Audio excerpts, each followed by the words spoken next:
Well, definitely it is a passion of mine that I've had since I was 21 years old. When I was a senior at USC studying business administration, the last class that we took in business administration was a case study class that brought together all the different disciplines within our major, so strategy, finance, operations management, and so forth.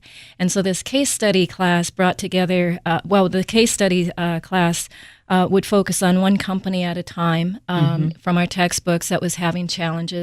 And our job as students was to identify the challenges and come up with recommendations to fix those challenges. Nice. And I was taking 4 classes at the time, but I spent probably 50% of my time studying for this one class because I just loved it so much I couldn't put the books down for this one class. And about halfway through the course, I spoke to my professor and I told him how much I was enjoying the class. And I asked, well, how does this translate into a career? Right. And he said, well, it's management consulting.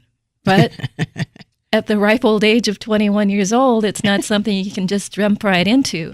So he suggested that I go into either commercial banking or public accounting and do that for 10 or 15 years, get my MBA at night, and then consider going into management consulting. Well, of course, at 21 years old, 10 or 15 years of doing anything seemed like a lifetime. Sure. But nevertheless, I did stick to that advice. And so as you had mentioned, I worked with Union Bank and Chemical Bank for 10 years and got a tremendous education lending money to businesses. I worked with a number of different industries. I worked with companies of varying levels of financial health. And I went through one economic cycle, one bad economic cycle. So it was a real wonderful business education for me. Sure.